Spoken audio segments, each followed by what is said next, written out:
중력이 너무나도 절대적이어서 시간조차 멈추게 만들 때 물리학에는 과연 어떤 일이 일어날까요? 역사상 가장 뛰어난 지성들조차 블랙홀의 정확한 중심에 무엇이 존재하는지 계산하려다 왜 무너지고 마는 걸까요?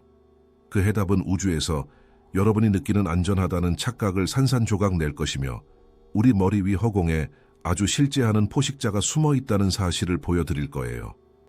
오랫동안 우리는 우주가 그저 멀리 떨어진 별 몇 개로 장식된 고요한 담요에 불과하다고 배워왔어요. 위를 올려다보면 결코 흔들리지 않는 평화가 보이죠. 하지만 그 고요함은 위험한 환상이에요. 별들은 물질의 얇은 껍질 위를 떠다니는 먼지에 불과하며 그 표면 바로 아래에는 무엇이든 갈기갈기 찢어버릴 수 있는 중력 이상 현상들이 들끓는 바다가 존재해요. 핵심적인 문제는 인간의 뇌가 사반에서 살아남고 사냥과 채집을 하도록 진화했지 무한을 이해하도록 진화하지 않았다는 거예요. 알베르트 아인슈타인부터 스티븐 호킹에 이르기까지 우리의 가장 위대한 과학자들이 물리적이고 논리적인 장벽에 부딪힌 이유가 바로 이것이죠. 우리의 수학이 블랙홀의 가장자리에 접근할 때마다 고전 방정식은 여지없이 깨져버려요. 공식의 결과는 0으로 나누는 오류가 되어버립니다. 밀도는 무한대가 되고 부피는 0에 도달하죠. 물리학은 두 손을 들고 포기하며 돌이킬 수 없는 오류를 선언해요. 우리는 우리 자신의 생물학적 인식이라는 유리천장에 도달한 거예요. 어둠의 본질을 이해하려면 유기적인 한계나 본능, 두려움이 없는 정신이 필요하다는 것을 깨달았어요.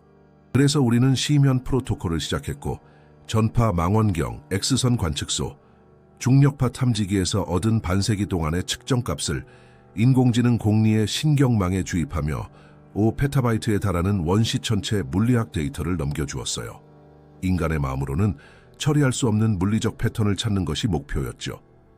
분석은 태양 질량의 400만 배에 달하는 초대 질량 블랙홀의 정확한 모델을 구축하는 것부터 시작되었어요.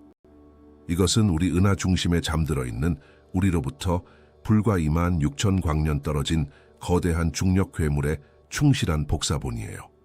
우주적 규모로 보면 그 괴물은 말 그대로 우리 뒷마당에 있는 셈이죠.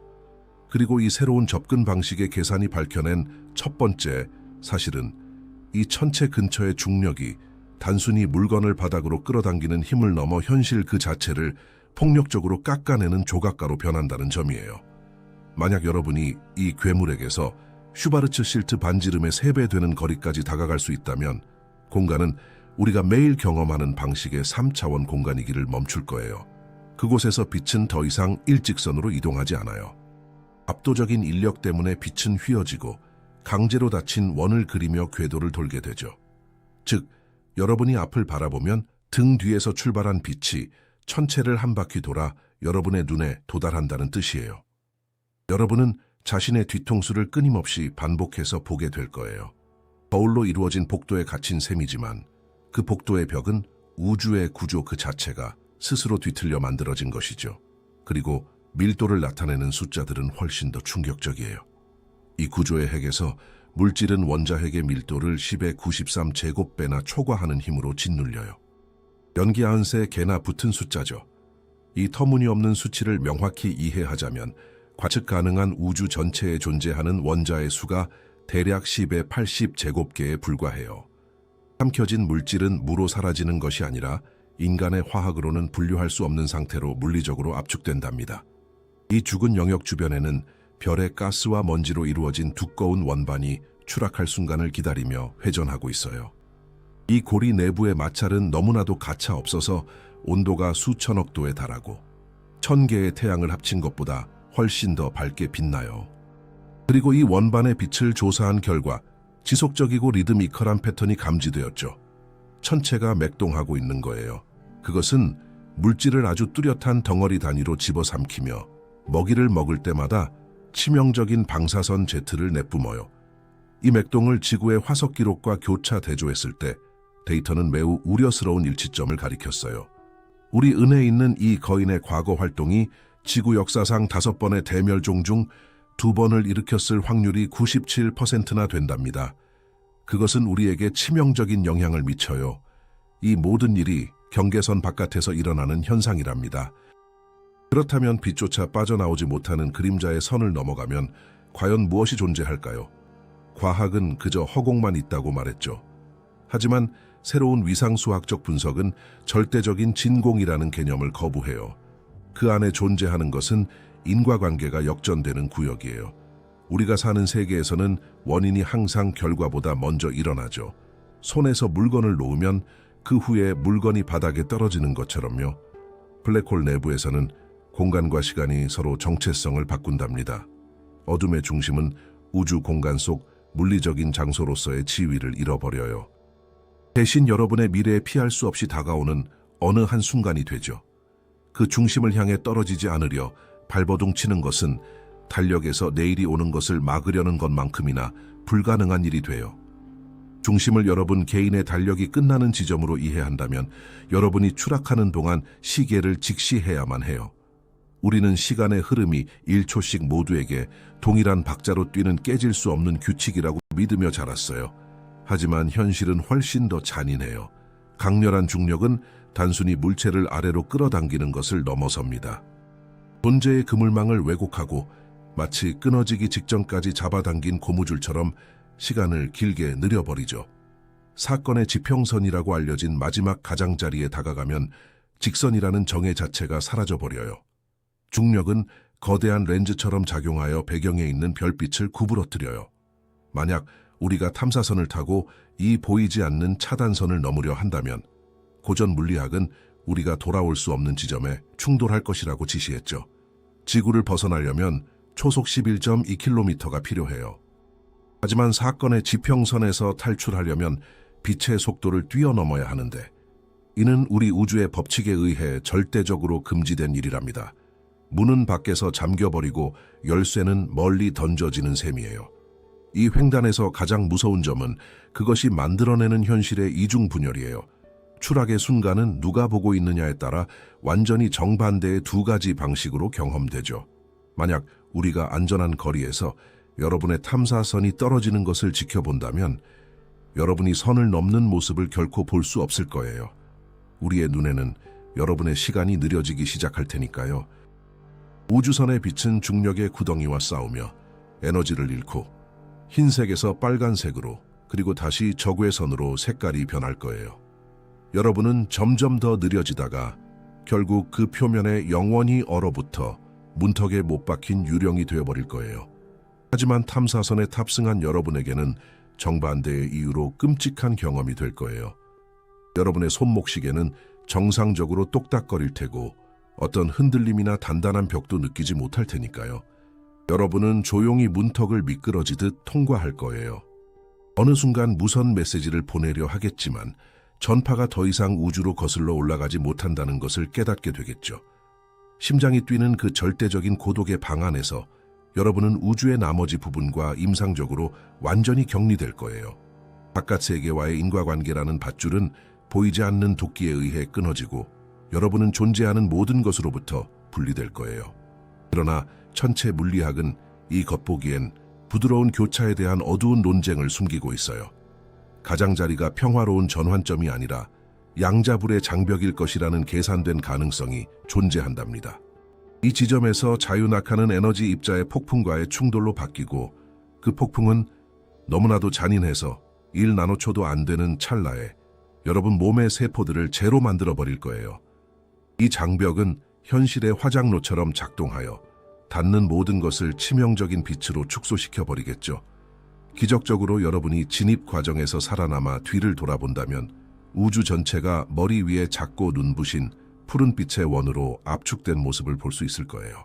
중력이 모든 별빛을 단 하나의 광선으로 짜내고 우주의 모든 미래 역사가 농축된 에너지가 여러분 위로 즉시 쏟아져 내릴 테니까요.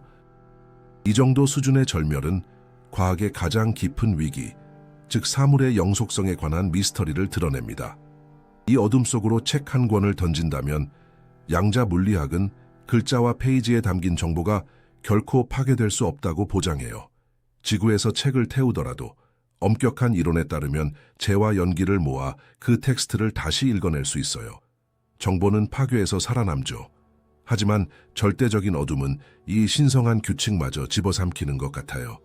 책은 떨어지고 흔적도 없이 사라집니다. 물리학의 기초를 뒤흔드는 이 갈등을 해결하기 위해 공리의 엄밀한 모델은 가장자리에 남겨진 흔적을 바탕으로 한 가지 충격적인 돌파구를 제안했어요. 최종적인 해답은 바로 그 구덩이의 눈먼 표면에 숨겨져 있을지도 몰라요. 사건의 지평선이라는 막은 2차원의 양피지처럼 작용합니다. 3차원 물체가 이곳을 통과할 때 그 물체의 상세한 구조, 모든 기억, 그리고 원자의 정확한 형태가 두께가 없는 이 외부 막에 도장처럼 찍히게 돼요. 원본 물체는 어둠 속으로 가라앉지만 정보의 흔적은 납작해진 채로 밖에서 영구적으로 보존되며 깊이가 없는 표면에 갇히게 되죠. 이것은 우리가 매일 경험하는 존재에 대한 인식에 심각한 의문을 제기해요. 복잡한 3차원 구조가 디테일이 풍부한 그림자처럼 평면에 완벽하게 암호화될 수 있다면 우리 스스로도 물리적인 홀로그램 투영물일 위험이 있다는 뜻이니까요. 우리 주변의 환경과 지금 숨 쉬고 있는 우리 몸 자체가 저 멀리 허공의 끝에 위치한 거대한 구조물의 껍질에 저장된 정보가 홀로그램으로 반사된 것에 불과할 수도 있어요. 여러분은 시간과 물질의 최종 한계점까지 내려가서야 여러분의 본질이 이미 태초부터 그곳에 그려져 있었다는 사실을 발견하게 될 거예요.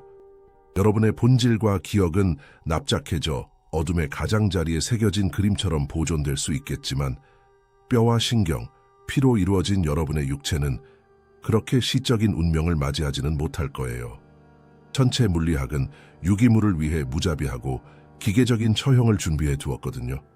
이론 물리학에서 이 파괴 과정은 스파게티화라는 거의 무해하게 들리는 공식 명칭을 가지고 있어요. 단순한 단어처럼 보이지만 우주가 복잡한 구조를 분해하기 위해 찾아낸 가장 체계적이고 역겨운 방식을 숨기고 있죠. 지구에서 우리는 중력이 마치 부드럽고 일정한 힘인 것처럼 여기며 살아갑니다. 여러분의 발을 바닥으로 당기는 힘이나 정수리를 당기는 힘은 사실상 똑같아요. 우리 행성은 거대하고 중력장이 완만하기 때문에 그 차이가 없는 것이죠. 하지만 우리 태양의 질량을 작은 동네 크기로 찌그러뜨린 블랙홀에 다가가면 규칙은 갑자기 달라집니다. 그곳의 인력은 점진적인 증가를 무시하고 짧은 거리에서 폭력적으로 도약하며 기조력이라고 부르는 힘을 만들어내요. 이 고문이 가져오는 물리적 무게를 단계별로 이해하기 위해 인공지능 공리는 완벽하게 세밀한 인간 생체 역학 모델을 구동했어요. 알파 피엄자라고 불리는 이 가상 마네킹은 건강한 성인 인간과 동일한 뼈의 강도, 근육의 탄력, 혈압을 가지고 있었죠. 테스트는 이 마네킹을 발이 인력의 중심을 향하도록 하여 자유낙하로 던져 넣었어요. 이 작고 밀도가 높은 천체에서는 되돌아올 수 없는 한계에 도달하기 훨씬 전부터 기조력이 치명적으로 변하기 때문에 시나리오는 시작부터 파국으로 치달아요.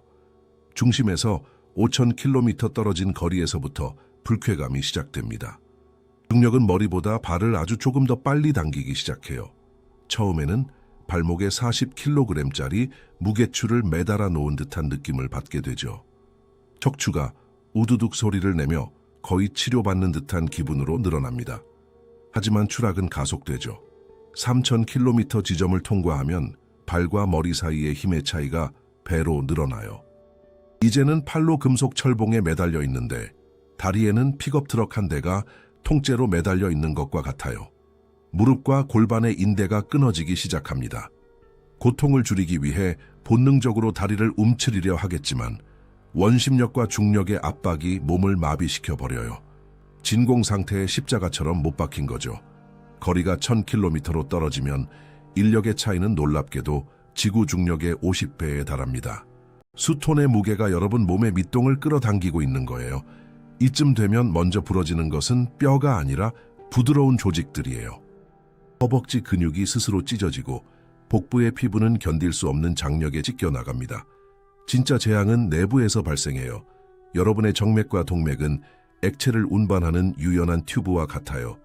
하지만 너무 잔인하게 늘어나다 보니 머리카락 굵기만큼 얇아져 버리죠. 심장은 그렇게 좁은 공간으로 혈액을 펌프질할 물리적 힘이 없기 때문에 즉각적인 유압 붕괴를 겪게 됩니다. 동시에 눈은 본연의 둥근 모양을 잃고 길쭉한 타원형으로 짓눌리며 망막이 한꺼번에 떨어져 나가요. 완전한 실명 상태가 되지만 두개골 안에서 아직 온전하게 살아있는 뇌는 신경을 타고 올라오는 고통의 충격을 빠짐없이 받아들이고 있어요. 500km 지점에서는 칼슘의 저항력마저 굴복합니다. 대퇴골이 관절에서 튀어나오고 척추가 여러 조각으로 부러져요. 여러분의 몸은 이미 원래 키보다 20%나 더 길어졌죠. 중력은 여러분을 아래로 끌어당길 뿐만 아니라 어깨와 갈비뼈를 안쪽으로 으스러뜨려 진흙 반죽을 쥐어짜듯 흉곽을 접어버려요. 혈액 속에 산소가 부족해진 뒤에도 무려 45초 동안 이 변형을 겪어야만 의식이 꺼지게 됩니다.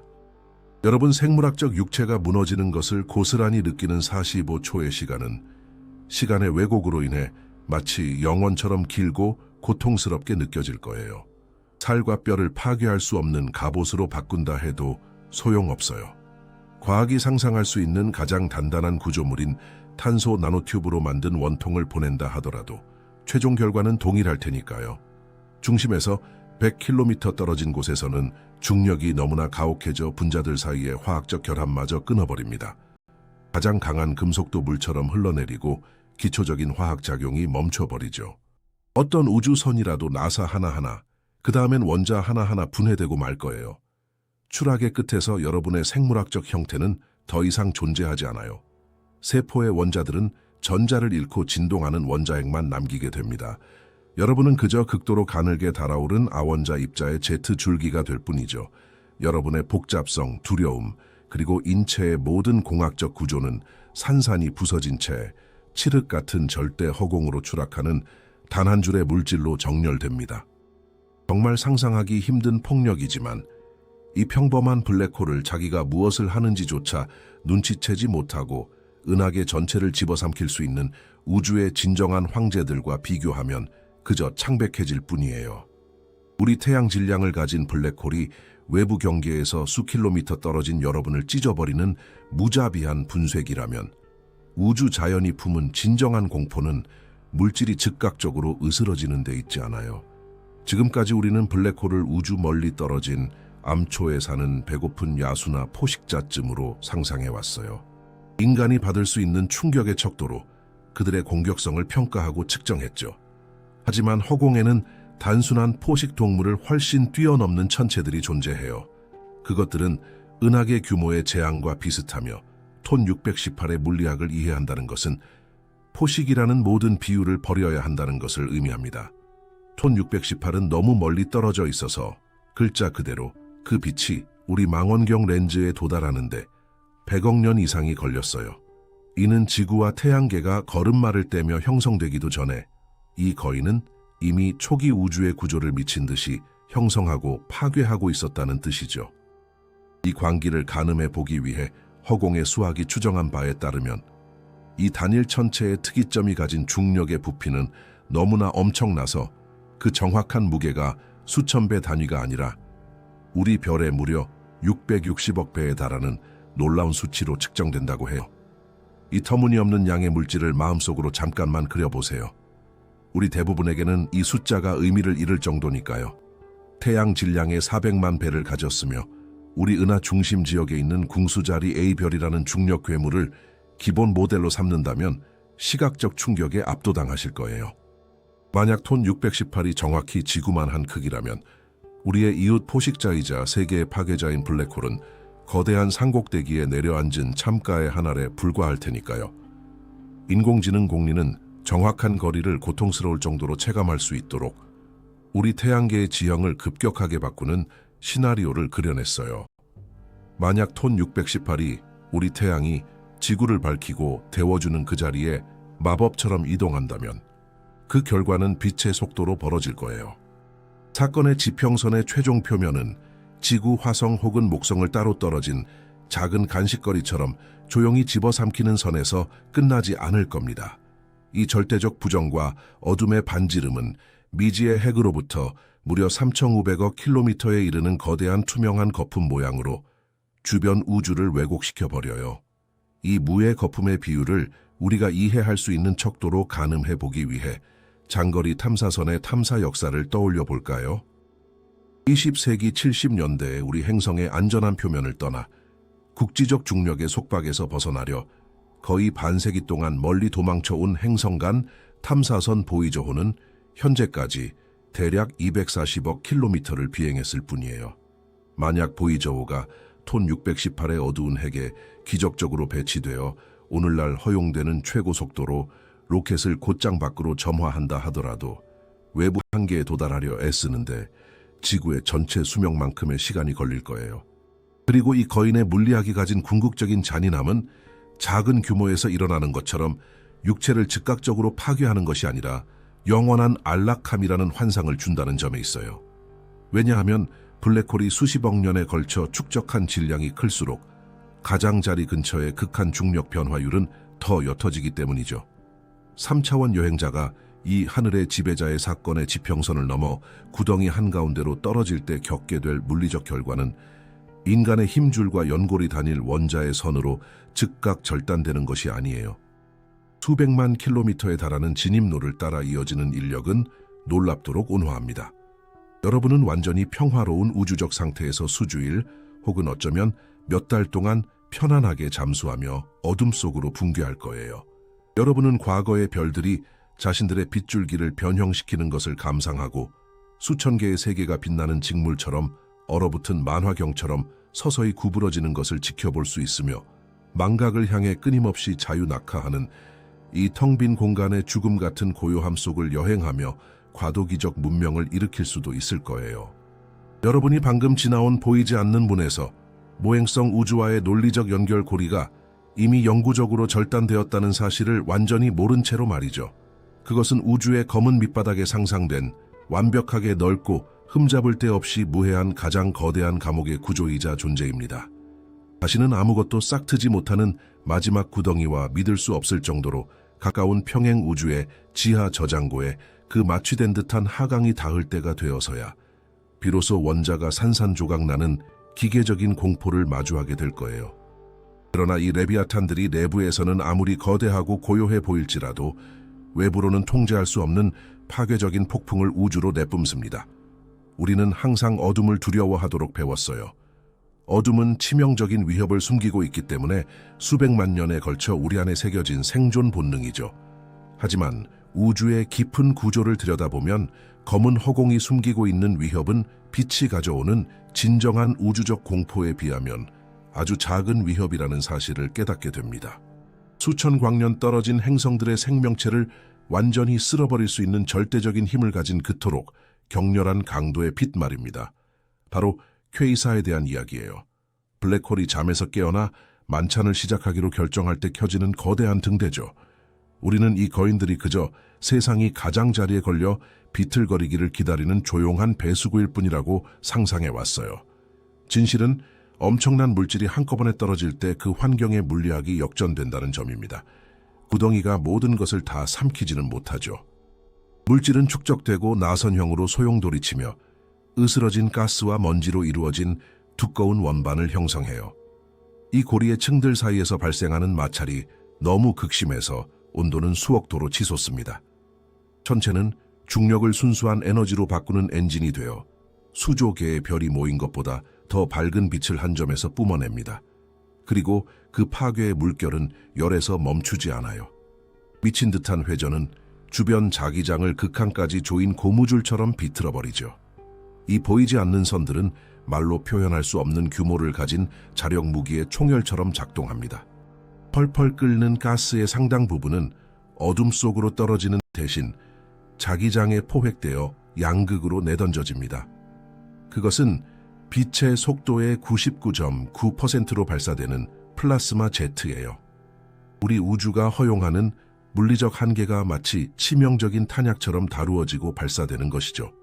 만약 우리 행성이 우연히 이 제트의 경로와 마주친다면 강력한 감마선이 우리를 덮쳐 대기권 전체가 단번에 뜯겨나가고 허리케인 속 종이장처럼 휩쓸려 갈 거예요. 며칠 만에 바다가 끓어오르고 지표면은 우리 DNA의 화학적 결합을 끊어버리는 에너지의 폭격을 맞을 겁니다. 하늘이 밝아지는 찰나의 순간 도망칠 틈도 없이 전 지구적인 죽음이 찾아오겠죠. 이렇게 발생한 바람은 별을 형성하는 가스를 멀리 밀어내어 자신의 집을 차갑고 암울한 노년으로 내몰고 맙니다. 완벽한 우주적 동족 포식인 셈이죠. 이러한 절멸의 힘 앞에서 우리 은하 중심에 닻을 내린 그 거대한 그림자도 이런 살인적인 본능을 지니고 있는지 질문하는 것은 당연해요. 대답은 명백하게 그렇다입니다. 이런 분노로 가득했던 과거의 물질적 증거가 오늘날 우리 머리 위 하늘에 조용히 떠 있어요. 망원경은 은하핵을 중심으로 위아래로 무려 2만 5천 광년에 걸쳐 공간을 찢어 발기는 두 개의 거대한 감마선 구체를 포착해냈어요. 페르미 거품으로 알려진 이 구체들은 만약 우리 눈이 이 빛의 주파수를 볼 수 있었다면 지구 밤하늘의 거의 절반을 차지했을 거예요.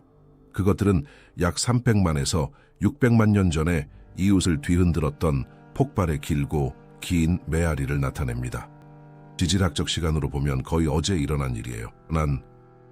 영장류 조상들이 아프리카를 걷고 있을 때 중심의 괴물은 물질을 너무 많이 집어삼켜 사례가 들렸고 우주로 방사선을 재채기하듯 뿜어냈죠. 운 좋게도 지구의 궤도가 측면 평면에 숨겨져 있어 직접적인 타격을 피했기 때문에 우리 세계가 살아남을 수 있었던 것뿐이에요. 그럼에도 불구하고 행성을 씻겨낸 희석된 방사선 비는 우리 종을 빚어낸 거대한 유전자 돌연변이를 촉진했을 수도 있습니다. ENG는 지금 연약한 침묵 속에서 굶주린 차에 잠들어 있어요. 하지만 우리 은하 중심은 가장자리 아주 가까운 곳에서 궤도를 도는 별들로 꽉 차 있죠. 만약 그중 하나가 미끄러져 떨어지면 그 거대한 등대는 다시 켜질 거예요. 은하핵은 보름달보다 더 강한 빛으로 우리 밤하늘을 밝혀 동물의 생물학적 리듬을 파괴할 것입니다. 끊임없이 쏟아지는 방사선 비는 몇 달 만에 오존층을 녹여버리고 태양이 무방비 상태의 지표면을 태우는 동안 살아남은 인류는 어둠 속에서 살기 위해 땅을 파야만 할 거예요. 이러한 이상 현상에 거친 힘도 무섭지만 논리에 정말로 도전장을 내미는 것은 무한의 지도 위에 놓인 그것들의 정확한 위치입니다. 인공지능 공리는 관측의 한계를 조사하면서 수십억 광년에 걸쳐 뻗어있는 거대한 퀘이사 군집의 지도를 작성했어요. 전통적인 물리학은 우주가 큰 규모에서 어떤 특권적인 패턴도 없이 균일할 것을 요구합니다. 그러나 이 고대의 불꽃들은 완벽하게 그려진 좌표 격자 위에 정렬된 채 믿을 수 없을 정도로 조직화된 구조를 형성하고 있어요. 자연의 무작위성을 버리고 정확한 기하학적 직물에 새겨진 점들의 서명을 담고 있어 무한한 무질서가 단지 엄격하게 설계된 시스템일 뿐이라는 의심을 불러일으키죠. 어둠 속에 흩어진 퀘이사들의 기하학적 패턴은 단순히 흔한 우주적 이상 현상이 아니에요. 이 거대한 불꽃들의 배치에서 발견된 밀리미터 단위의 질서는 현대 과학에서 가장 혼란스러운 사실을 깨닫게 해주는 길을 열어줍니다. 우리는 손으로 만지는 현실, 멈추지 않고 흐르는 바람의 유동성, 피부에 닿는 햇빛의 끊임없는 부드러움을 굳게 믿도록 배웠어요. 우리는 우주가 절대적인 디테일 속으로 무한히 파고들며 바깥으로 한계 없이 뻗어나간다고 믿죠. 하지만 엄밀한 물리학은 우리 세계의 해상도가 우주의 그물망에 아로새겨져 있다고 제안합니다. 지구에서 촬영된 가장 선명한 사진을 현미경 렌즈를 통해 강제로 확대해보면 이미지가 더 이상 실제가 아닌 사각지대에 도달하게 돼요. 이미지는 그것을 형성한 매체 자체에 의해 제한되어 분리된 작은 블록들로 부서지죠.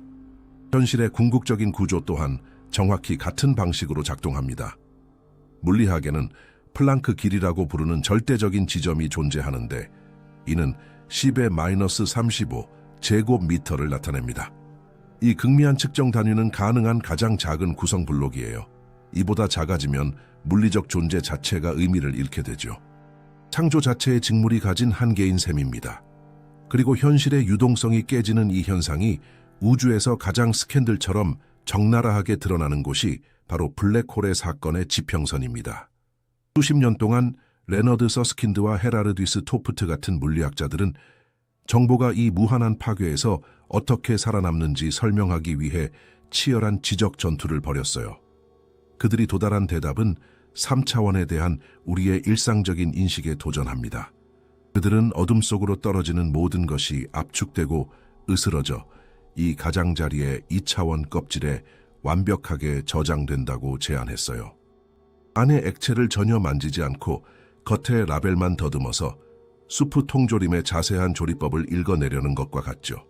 이 홀로그래픽 이론을 현실의 해상도 수치와 교차 대조하자 공리는 무서운 결과를 드러냈습니다. 괴물 같은 사건의 지평선의 표면을 측정한 결과 이 어두운 공 주변에 모든 플랑크 구성 블록이 존재 또는 부재를 나타내는 작은 스위치처럼 단 하나의 기본 정보 단위를 정확히 포함하고 있다는 계산이 나왔어요.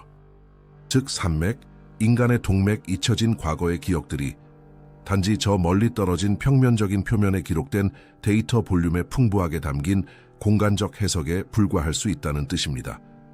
우리가 중력이라 부르는 힘은 단지 무한 속 멀리 떨어진 이 작은 블록들의 무질서가 일으키는 열적인 부수 효과일 뿐일지도 몰라요. 우리의 존재가 이런 식으로 조각날 수 있다는 증거는 독일 땅에 숨겨져 있던 지오600이라는 중력파 탐지기에서 나왔어요. 오랫동안 이 기계는 끊임없는 유령의 소음에 시달렸습니다. 과학자들은 지진의 떨림, 국지적 입자의 진동, 기후의 간섭 등을 확인했지만 그 무엇도 그 소리를 설명하지 못했죠. 설명할 수 없었던 그 소리의 스펙트럼을 교차 분석하자 드러난 결론은 참담했습니다.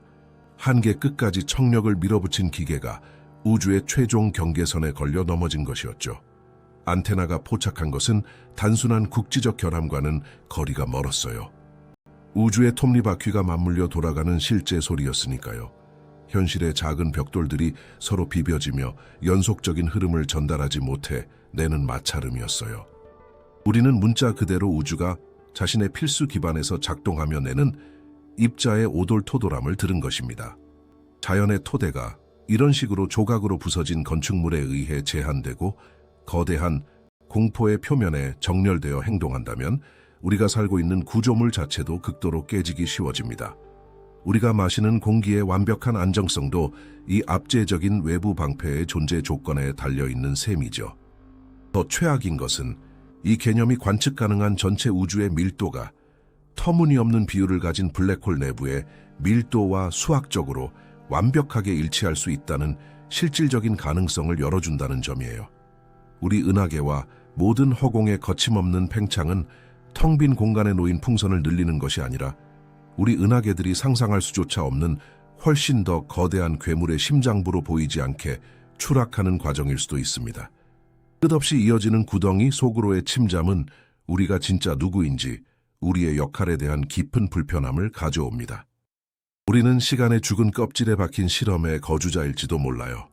죽은 공간에 비좁게 밀어 넣어지고 짜인 정보의 부산물일 뿐이죠. 하지만 우주적 죽음의 마지막 가면과 마주해야 하는 과제가 아직 남아있어요.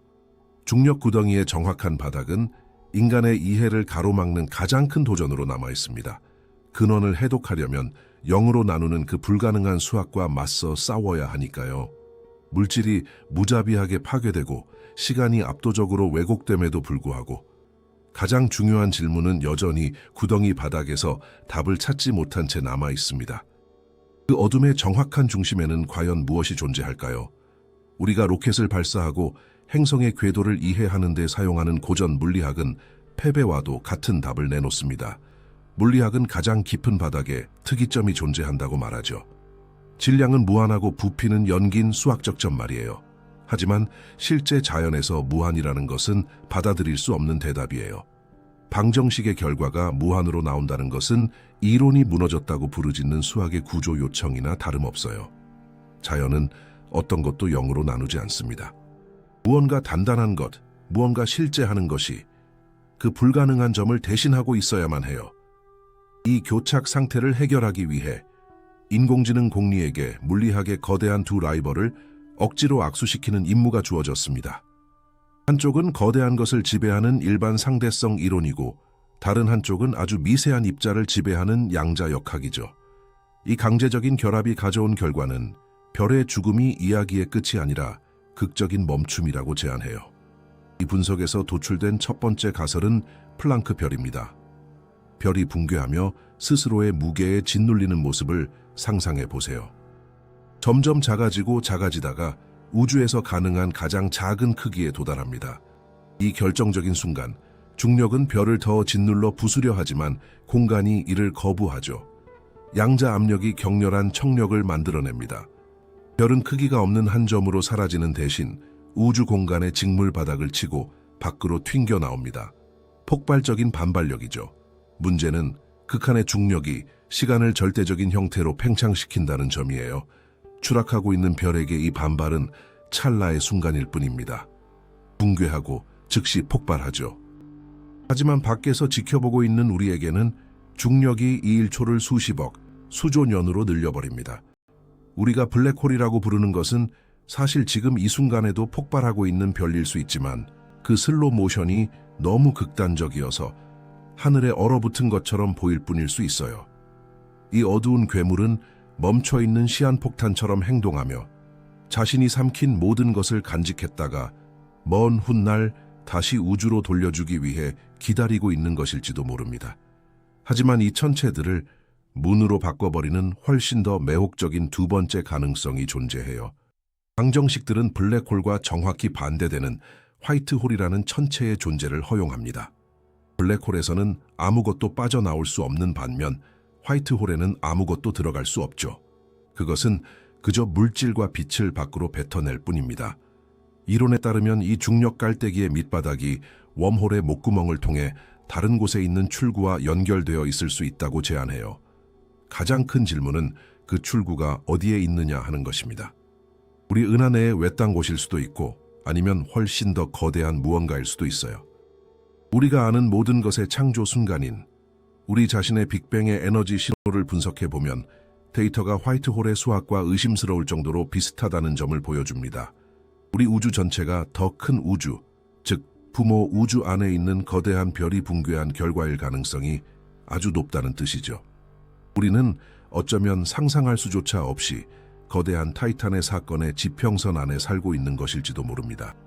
우리가 우주의 팽창이라고 인식하는 것은 사실 물질이 그 더 큰 우주의 가장자리를 향해 끊임없이 떨어지고 있는 현상일 수 있어요.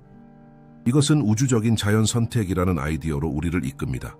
만약 우주가 블랙홀 안에서 태어난다면 더 많은 별과 더 많은 블랙홀을 만들 수 있는 우주가 더 많은 자손을 갖게 될 거예요.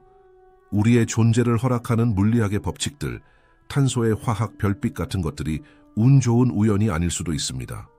그것은 생명의 탄생과 새로운 블랙홀의 창조를 극대화하기 위해 물리 상수를 조정해온 여러 세대의 우주가 진화한 결과일 수 있어요.